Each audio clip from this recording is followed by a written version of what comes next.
politicians that really care for the people, all the people, because it's not getting better.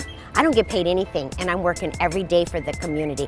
I don't get a paycheck, I get nothing. I'm right down the street from Sequoia Middle School, and right around the corner they did a rehabilitation center. You know, we have a bunch of kids walking home after school, and we have people that maybe are mental, drug, you know, I don't know. They're obviously there to get help, but I don't think during that process they should be near a middle school. There's schools all around here, and schools are like the #1 component of lacking green space. It's all asphalt.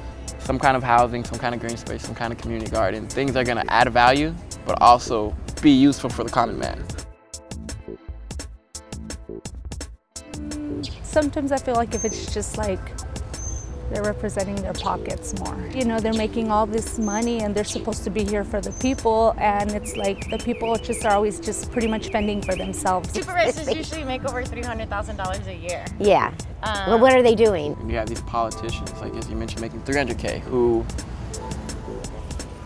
you know, might spend 12 months delegating, figuring out what are we gonna do with this, what are we gonna do with that. You know, they could spend years planning things without executing anything. There is change here and there, but there could be more. And as you mentioned, it's taxpayer money.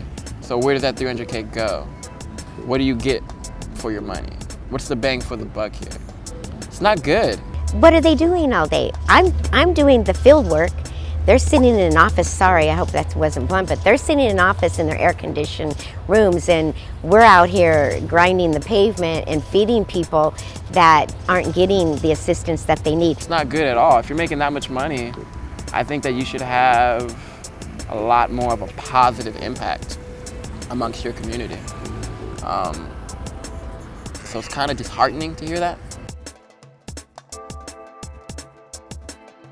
Gosh, I'm not really even into politics, so I wouldn't really know. But I mean, I think somebody that is more out there, somebody that we hear about more. Like, I don't even know who our, representative is now. For the people, by the people. I know that's what everyone kind of always says, for the people, by the people. Someone who cares about common interests of everybody. Somebody who is open to criticism, open to opinions. Someone who wants to know what the community thinks. Like, before they make a decision, they go out of their way to know what does the people think about this. As far as politicians, I think that they need to not care so much about getting paid. I think that they need to get more involved. They need to get with people like me that are actually, I can tell you what the people need. They don't know unless they're going door to door, unless they're having events. So it's like somebody that put themselves out there and is actually going to be there for the people. Someone who can execute, and someone who doesn't get discouraged. Politics is a very discouraging thing.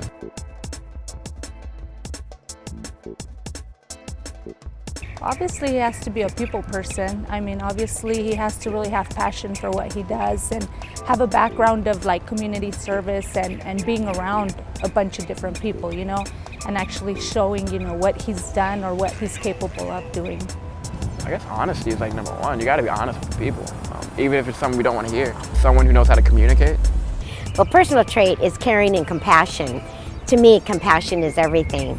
And if you have a heart for people like you say you do, then have the compassion and do something about it. If I can give you 3, honesty, communication. The third one would probably be perseverance. You face a lot of challenges from fellow politicians, from the public, from all these different sources. So you're gonna need that perseverance in order to get through those trials, those tribulations. Well, I can't just hear them say they're gonna create change, because politicians always say that. It's the actual do change. Where have you been before? What have you done? Have you ever been on the streets? Have you ever helped those that are on the streets? I would definitely vote for someone like that.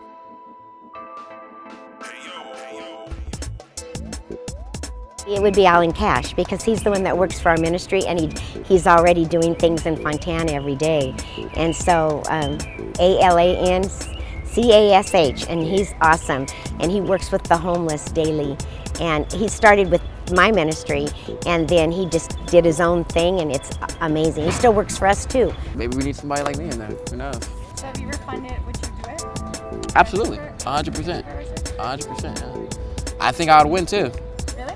Yeah, I think I again, the ways in which you go about it, you find out what the people want, find out what the people need, find out ways to acquire what the people want and what the people need. The money's there, you know, everybody pays taxes, so it's just finding better ways to allocate money.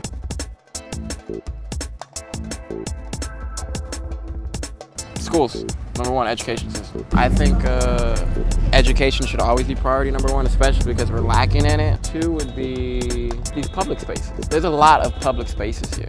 What are we doing with them? Finding out ways to not only beautify, but add value. Well, looking at like power, a lot of water, a lot of electricity, neither of which are renewable sources. So what's a more renewable way to establish power? How can I establish renewable power but also bring jobs? Like, instead of bringing warehouse jobs, how can I bring renewable resource jobs? So that would kind of be like a third endeavor. But again, that would vary depending on talking to the community, finding out what they need. It's great for me to say what I think we need, but what do the people who live here think we need?